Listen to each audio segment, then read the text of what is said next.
There was an article that was purported to have been written by her in one of the magazine, one of the Star. Or Television has seen many endings, some triumphant, some tragic, but none quite like this. When Happy Days said its final goodbye in 1984, millions of Americans tuned in expecting a moment of perfect closure. After 11 long seasons, this was supposed to be the end that honored everything the Cunningham family stood for. Love, laughter, and that warm, familiar heartbeat of a sitcom that had defined an entire generation. And for a moment, that's exactly what it was. Tom Bosley lifted his glass as Mr. Cunningham, surrounded by his fictional family, and offered a toast that felt real. It was more than acting. It was a farewell from people who had lived those years together. Viewers cried. The cast cried. America said goodbye. But then, in one of the most baffling network moves in television history, American Broadcasting Company shattered that farewell overnight. 5 forgotten episodes, already filmed but never aired, were pulled out of limbo and dropped onto the airwaves after the finale. What was meant to rest as a perfect piece of television history was dragged back to life as a zombie series, confusing fans and damaging the show's legacy in ways that would echo for decades. This wasn't just an error. It was a betrayal. Not the kind written into scripts, but the kind carved behind closed doors, in boardrooms, by suits who never stood on a set, who saw ratings and revenue before story and soul. Behind the warm glow of Richie Cunningham's smile, behind Fonzie's leather jacket and effortless, "Aye!" The show had always been walking a tightrope between its heart and its profit. And in the end, profit won. But to truly understand how this farewell was broken, you have to rewind, past the finale, past the laughter, to a power struggle that almost destroyed the show years before the end ever came. Because long before ABC fumbled its goodbye, it nearly blew up Happy Days from the inside. In the late 1970s, Ron Howard was at the center of one of the most beloved shows on television. He had started on Happy Days in 1974 as Richie Cunningham, the fresh-faced, all-American teenager. He wasn't just a character. He was the beating heart of the show, the anchor around which everything else revolved. Families saw themselves in Richie. Parents trusted him. Teenagers related to him. The network built its entire brand on the wholesome image he projected. But television has a way of shifting its center of gravity. Enter Henry Winkler and his leather jacket. Originally, Fonzie wasn't supposed to be a star. He was a sidekick, comic relief, the cool guy in the corner who made Richie look even more relatable. But something unexpected happened. America fell in love with him. Fonzie's swagger, his iconic thumbs up, the way he could fix a jukebox with a single tap, it became a national obsession. Toy stores ran out of Fonzie merchandise. Kids lined up at barbershops asking for the Fonz haircut. Teens wore leather jackets. His catchphrase, "Aye," became a pop culture soundbite, echoing in hallways across the country, and ABC noticed. The network executives didn't just see a character. They saw a goldmine. Ratings climbed higher whenever Winkler was on screen. Audiences weren't just tuning in for Richie anymore. They were tuning in for Fonzie. In 1976, executives called a meeting. Their idea was simple and dangerous. They wanted to rename the show from Happy Days to Fonzie's Happy Days. On paper, it made perfect sense. Rebrand the show around its most popular character. It would be marketing genius. But what the suits didn't understand was the delicate ecosystem that made Happy Days work. Fonzie's cool only shined because it was contrasted with Richie's heart, Marion's warmth, and the ensemble dynamic. Change that balance, and you risk breaking everything. For Ron Howard, this wasn't just a creative disagreement. It was personal. He had carried the show since day one, built his career on Richie Cunningham, and now the network was about to push him into the background of the very world he helped create.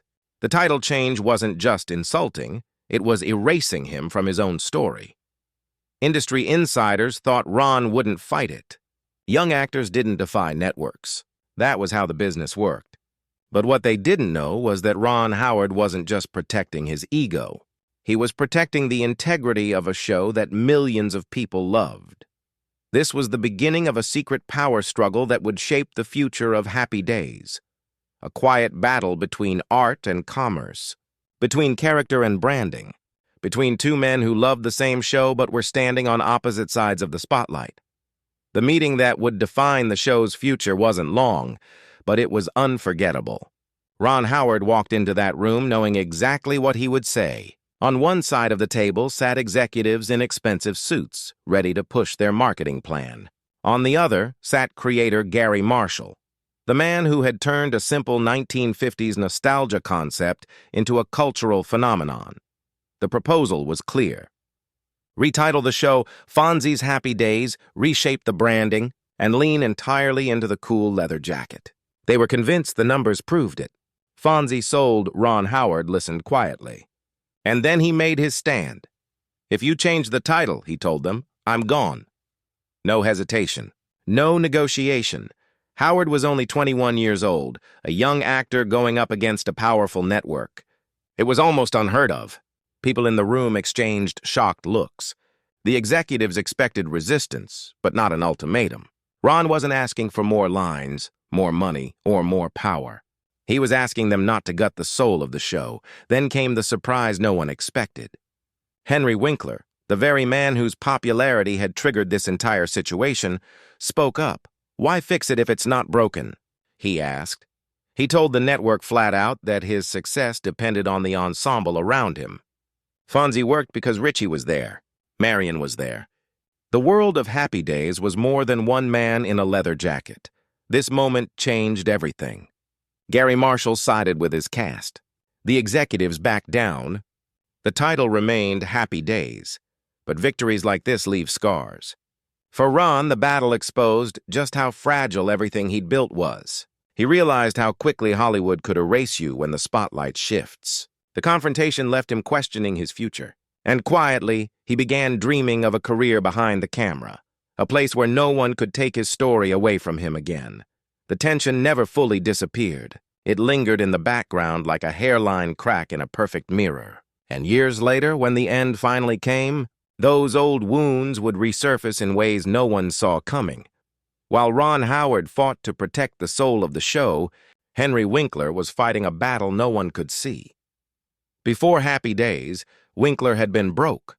In 1973, he arrived in Los Angeles with barely enough money to pay rent. He wasn't chasing fame anymore. He was chasing survival.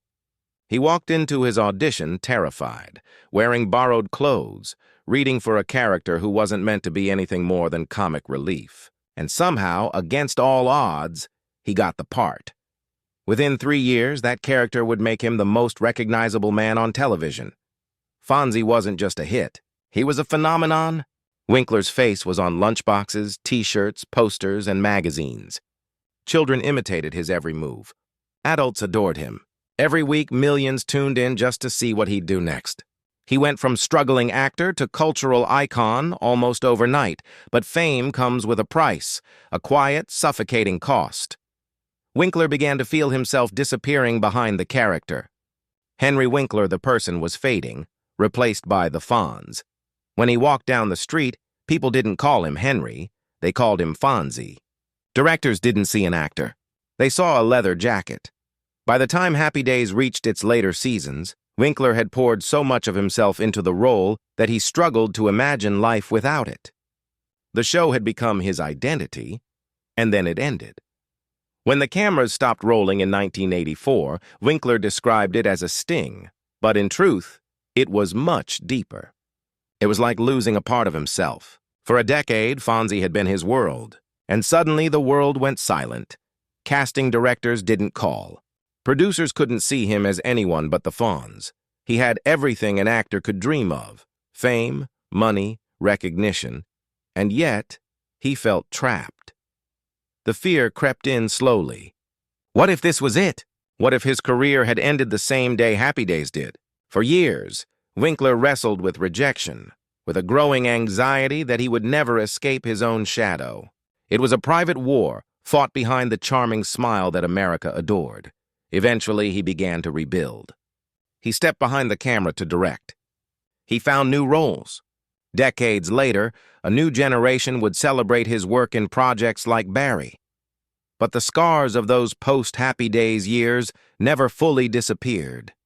The world had crowned him the king of cool. But underneath the leather jacket, Henry Winkler was a man searching for himself. February 1984. ABC had the broadcast rights to the 1984 Winter Olympics in Sarajevo. It was supposed to be a triumph. Night after night of figure skating, ski jumps, and ice hockey would bring in massive ratings and millions of dollars in advertising revenue. But behind the excitement, a catastrophic scheduling decision was about to unfold. Happy Days was entering its final stretch. The last few episodes were carefully arranged to build up to the series finale, a farewell that would honor the show's legacy and give fans the closure they deserved. But with the Olympics dominating prime time, ABC decided to bump several episodes out of their original slots. Two options sat on the table: delay the finale until summer, letting all episodes air in proper order, or air the finale in May as planned, and deal with the leftover episodes later. They chose the second option. On May 8, 1984, Happy Days aired its grand finale, Passages. It was a perfect send-off. Joni and Chachi got engaged. Fonzie finally adopted a son. Tom Bosley, as Mr. Cunningham, delivered a heartfelt toast that left millions wiping tears from their cheeks. It was everything a finale should be: closure, emotion, and a final bow. For viewers, that was the end. But ABC wasn't finished. They still had 5 episodes sitting on the shelf, episodes that were meant to air before the finale, but didn't. Instead of quietly shelving them, the network decided to broadcast them in June and July. And just like that, a perfect farewell was undone. To audiences, it felt like the show had risen from the grave. The emotional goodbye they had experienced just weeks earlier was now meaningless. Characters who had moved on were suddenly back like nothing had happened. Plotlines jumped backward. The final toast no longer felt final. Critics later called it one of the worst scheduling mistakes in television history. It wasn't just sloppy. It broke the bond between show and viewer. For 11 years, Happy Days had built a relationship with its audience. ABC's decision made that goodbye feel like a lie. This moment changed how networks approached finales forever. It showed what happens when you treat art like inventory, when stories become products on a shelf to be rearranged for profit. Happy Days should have ended with Tom Bosley's toast. That single moment, frozen in time, should have stood as a monument to everything the show meant to a generation. Instead, its farewell became a cautionary tale. ABC's decision turned what should have been television history into a case study in corporate short-sightedness. A show that gave America one of its warmest goodbyes was forced back onto the air like a ghost refusing to rest. The impact went far beyond ratings. Fans who had grown up with the Cunninghams felt cheated. For them, that finale had been personal, a closing chapter of their own youth. When the show returned weeks later, it didn't feel like a gift. It felt like a betrayal. Inside Hollywood, the debacle sparked conversations that would shape the future of television. Networks began to understand that finales weren't just another airing slot. They were cultural events, sacred moments. Mishandling them could damage not only a show's legacy, but a network's reputation. For Henry Winkler, Ron Howard, and Gary Marshall, the finale had been a heartfelt goodbye. To see it fractured by scheduling greed was painful. It reinforced a lesson they had all learned at different times. Television is a business first, art second. But there's another side to this story, the resilience of the show's legacy itself. Despite the blunder, Happy Days remains a cultural cornerstone. It gave the world Fonzie, Richie, Joni, and Mr. Cunningham. It shaped TV comedy, launched careers, and embedded catchphrases into the national vocabulary. Yet the scars remain. Whenever conversations turn to the greatest finales in television history, Happy Days isn't at the top of the list, not because it didn't deserve to be, but because a network decision buried it under confusion. What was meant to be a perfect ending became a ghost story whispered in TV history.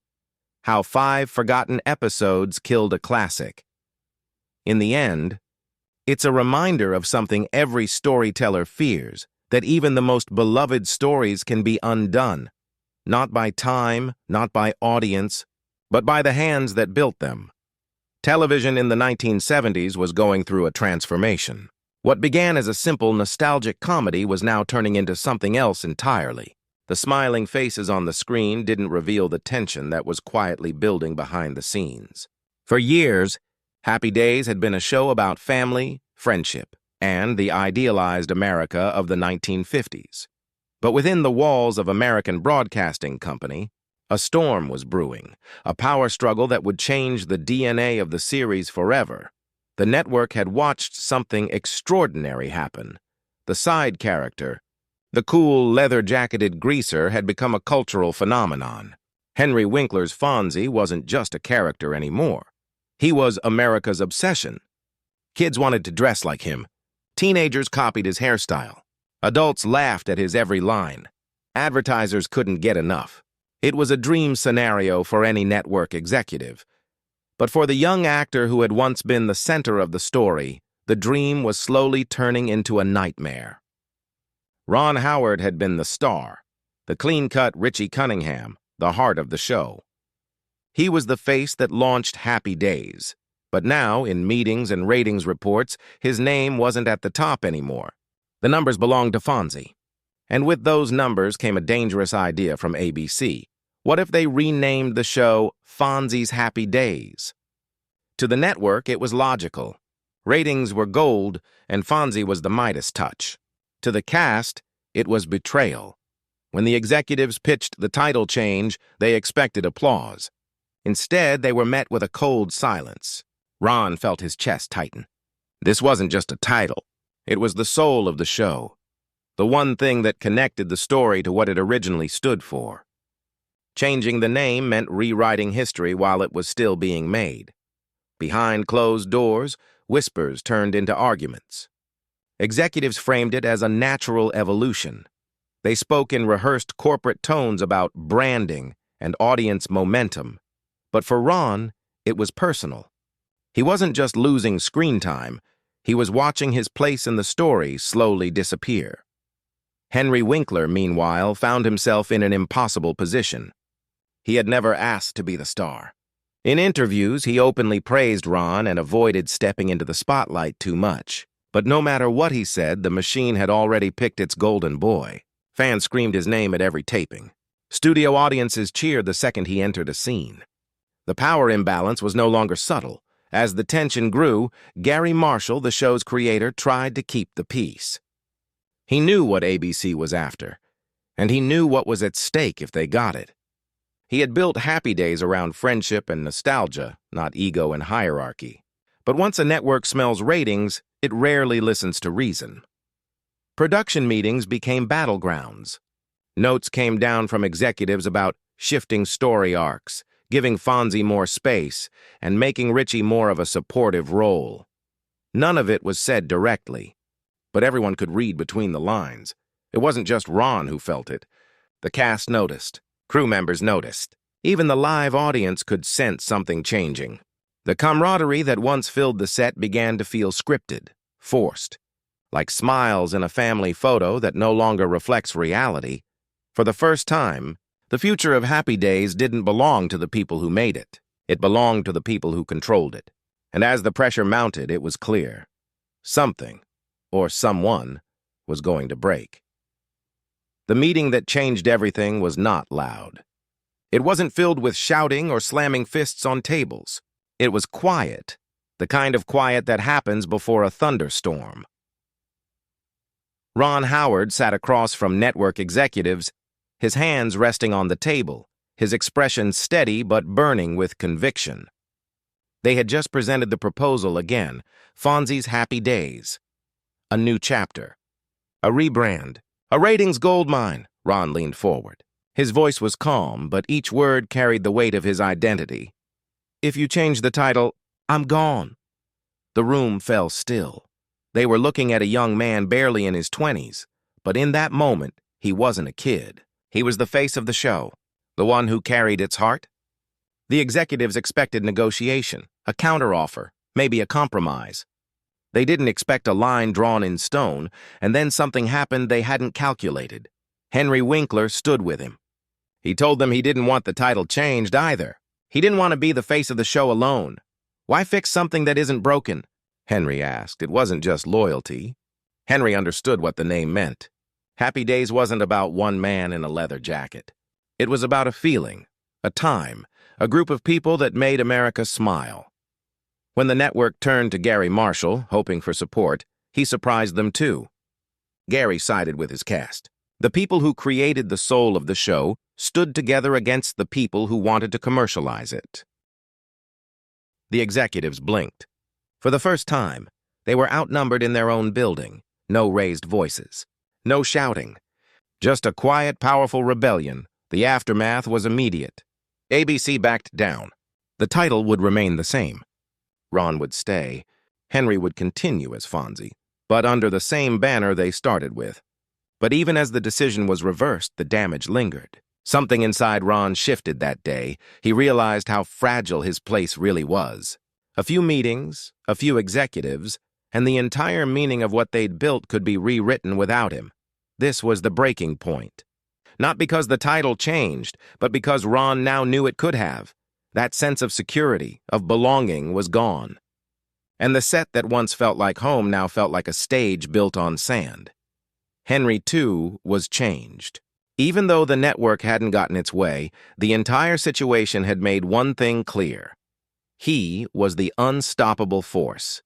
The ratings had crowned him, whether he wanted the throne or not, and he would carry that crown, and the weight that came with it, for years to come. This moment would shape everything that followed. The friendships, the storylines, the quiet resentment, and the way the show would be remembered decades later. Behind the smile, Henry Winkler was unraveling. Before the fame, he was a struggling actor with little money, a stack of rejection letters, and a deep insecurity about whether he'd ever make it. But after Fonzie, everything changed overnight. He wasn't just famous, he was legendary. Walking down the street meant being mobbed. Every interview was about his jacket, his hair, his catchphrases. Fans screamed, "Aye!" before he could even say hello. The leather jacket became more than a costume. It became a cage. Henry loved the character, but over time, the world forgot about Henry. They only saw Fonzie.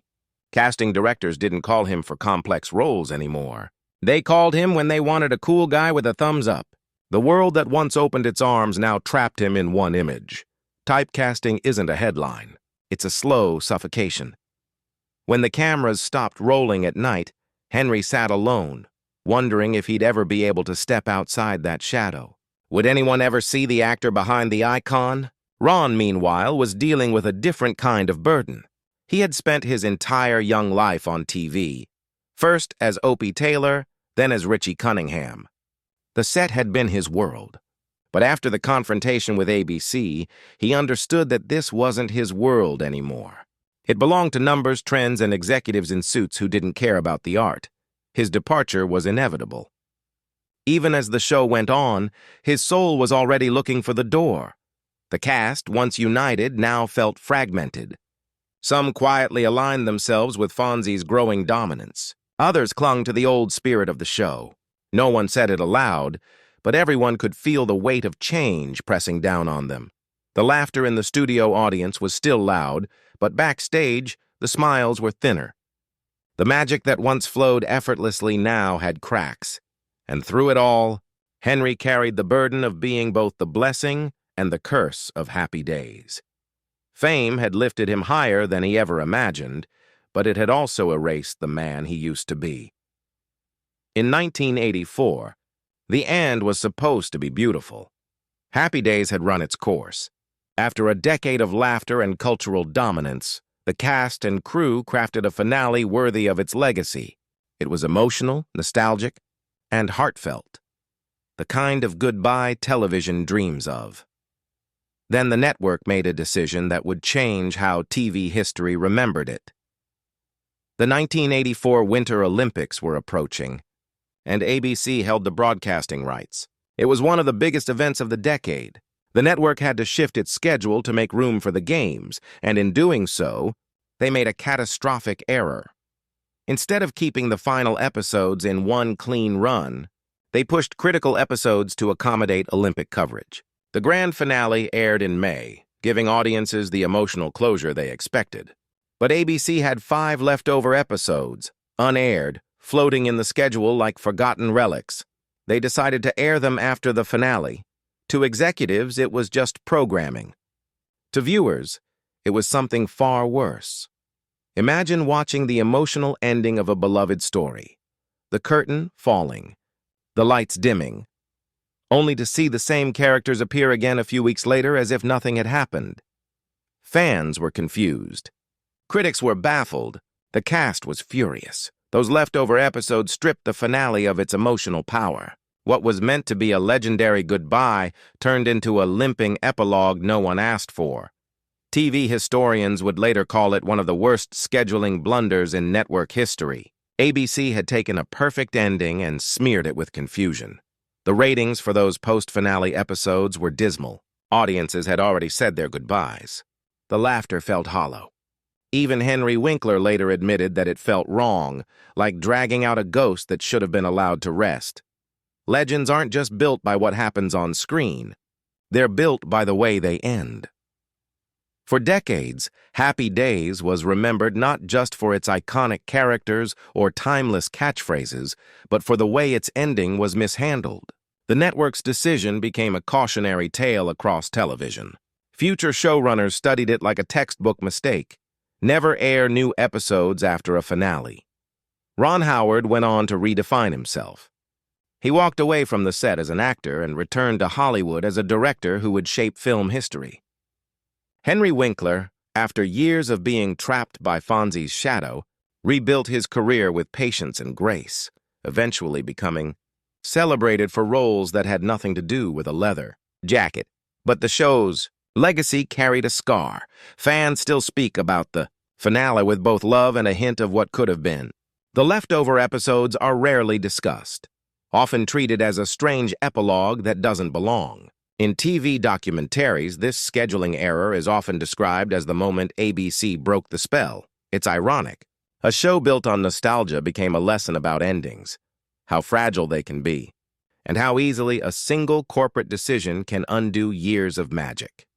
In the end, the betrayal wasn't in the title change that never happened, or in the power struggle behind the scenes. It was in the boardroom decision that treated a masterpiece like just another time slot.